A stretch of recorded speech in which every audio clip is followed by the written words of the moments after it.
Hello friends, स्वागत है आपका एक बार फिर से आपके अपने लीगल चैनल सोच पर प्रहार में। मैं हूं एडवोकेट सनी शर्मा। दोस्तों, आज के इस वीडियो में एक ऐसी परिस्थिति की हम बात कर रहे हैं जो आप में से बहुत सारे लोगों के साथ आई होगी और आप में से बहुत सारे लोगों के साथ आ भी सकती है। दोस्तों, आपके ऊपर एक एफआईआर दर्ज होती है और कई बार ये एफआईआर इतनी ज्यादा दुर्भावना से दर्ज होती है कि इसमें आपके अतिरिक्त बहुत सारे लोगों के नाम इन्वॉल्व कर दिए जाते हैं, जो चाहे इंडिया में रहते हैं, चाहे इंडिया के बाहर रहते हैं, चाहे दूसरे शहरों में रहते हैं, चाहे आपकी विवाहित बहनें और उनके पति हैं। अब नॉर्मल जो एफआईआर होती है उसमें आपने देखा होगा पति का नाम होता है, माँ बाप का नाम होता है, ज़्यादा अगर कोई उनके साथ और बहन या भाई रहते हैं तो उसका नाम होता है। लेकिन जो इस प्रकार की एफआईआर होती है जो बिल्कुल दुर्भावना से बर्बाद करने के उद्देश्य से होती है, उसमें आप देखेंगे 9 नाम, कई बार 12 नाम, कई बार 8 नाम, इतने नाम होते हैं फैमिली मेंबर्स के। मतलब मैक्सिमम नाम जो वो पिरो सकते हैं उनको पिरो देते हैं और एलिगेशन भी बहुत ही गंदे वाले लगे होते हैं। अब ऐसे मामलों में जो व्यक्ति ऐसा कर रहा है तो डेफिनेटली वो दूसरे लेवल का, नेक्स्ट लेवल का आदमी है।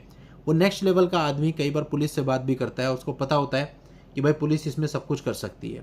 अब नॉर्मल मामलों के अंदर आप ये कह सकते हैं 90% मामलों के अंदर जब आप पुलिस के पास जाते हैं, अपनी बात बताते हैं, 41 का नोटिस रिसीव करते हैं, तो जो आपके परिवार वालों के नाम होते हैं वो हट जाते हैं। पति का नाम रह जाता है या फिर माँ बाप का नाम, दोनों का या किसी एक का रह जाता है। लेकिन कुछ मामले ऐसे भी प्रकाश में आते हैं जहां पर पति पुलिस के पास जाता है, पुलिस आश्वासन भी दे देती है, लेकिन जब चार्जशीट फाइल होती है तो किसी एक का भी नाम नहीं हटता।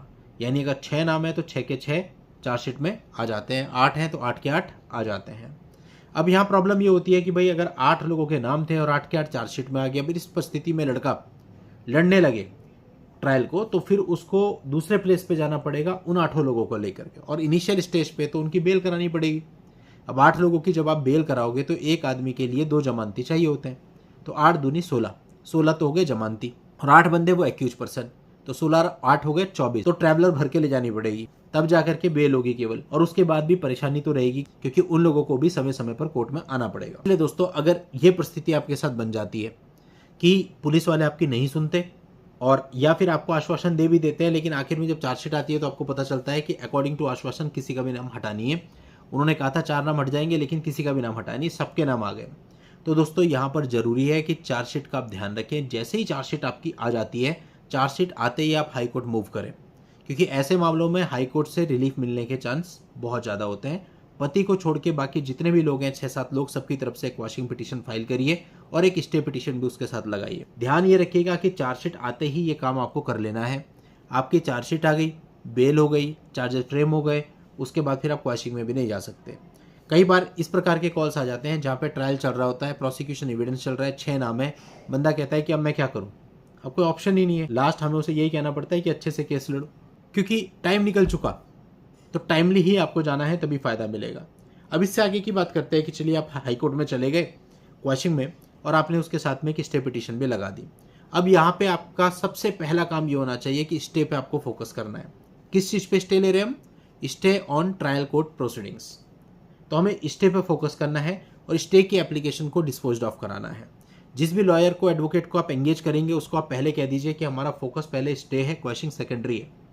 क्योंकि अगर मामला ये स्टे होता है, इसके बहुत सारे बेनिफिट आपको मिल जाएंगे। पहला बेनिफिट, वो जो लोग हैं इतने सारे, उनको उस कोर्ट में जाना नहीं पड़ेगा, उस कोर्ट में प्रक्रिया रुक जाएगी, आपको बेल नहीं लेनी पड़ेगी, उस कोर्ट में प्रक्रिया पूरे तरीके से रुक जाएगी, आपको वहाँ किसी को एंगेज नहीं करना पड़ेगा, आप वहाँ से बिल्कुल फ्री हो जाएंगे। और दूसरा फायदा ये होगा कि सामने वाले जो है, दूसरी पार्टी जो है, उनके ऊपर भी जो है साइकोलॉजिकल फर्क पड़ेगा कि भाई उन्होंने केस किया और पूरा केस स्टे हो गया। तो स्टे पे पहले फोकस होना चाहिए। अब दोस्तों, स्टे पे आपका फोकस है, आपको स्टे मिल गया। अब बात आती है क्वैशिंग की। अब जब ये क्वैशिंग चलेगी, हो सकता है 1 साल चले, हो सकता है 1.5 साल में फाइनल हो सकता है 2 साल में फाइनल हो, लेकिन जब भी फाइनल होगी तो पॉसिबिलिटी रहेगी कि काफ़ी सारे नाम हट जाएंगे। और जब नाम हटेंगे तब भी दूसरी पार्टी को फ़र्क पड़ेगा, बहुत ज़्यादा फर्क पड़ेगा कि उन्होंने इतनी कोशिश करी, एफआईआर कराई, सब कुछ करा, इतना लंबा 1-2 साल खेल चला और उसके बाद नाम हट गए। तो सामने वाले के मनोबल को गिराने का भी एक तरीका होता है और अपनी सेफ्टी का भी। तो इनिशियल स्टेज पे चार्जशीट के बाद जब आपको कंफर्म हो जाता है कि कितने लोगों के नाम से चार्जशीट आई है, कौन कौन सी धाराओं में चार्जशीट आई है, उसके बाद आपको क्वैशिंग में चले जाना है। यहाँ आपको डिले नहीं करना है, क्योंकि बाद में आपको ये मौका नहीं मिलेगा। फिर उसके बाद जो भी आपकी जगह है वहाँ के अनुसार 8 साल, 10 साल, 12 साल, 15 साल, जितना भी ट्रायल चलेगा आपको चलाना पड़ेगा, दूसरा ऑप्शन आपके पास नहीं होगा।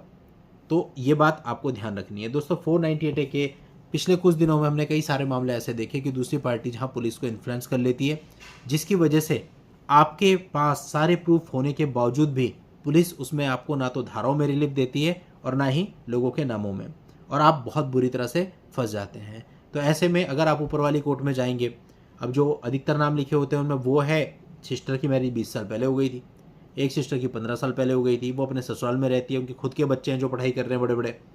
तो उन लोगों के नाम, इस प्रकार के जो नाम होते हैं वो जनरली हाई कोर्ट निकाल देता है, तो आपको हाई कोर्ट से काफ़ी रिलीफ मिलने के चांसेज होते हैं, जहाँ पे बहुत सारे लोगों के नाम इन्वॉल्व किए गए थे एफआईआर में और उसके बाद चार्जशीट में भी आ गए हैं। तो दोस्तों उम्मीद करता हूँ आपको इस वीडियो से हेल्प मिलेगी और आप सही तरीके से आगे बढ़ेंगे। चलिए दोस्तों, आज के इस वीडियो में इतना ही। नेक्स्ट वीडियो में नई जानकारी के साथ मैं आपसे फिर मिलता हूँ। तब तक के लिए goodbye and thank you for watching. Take care.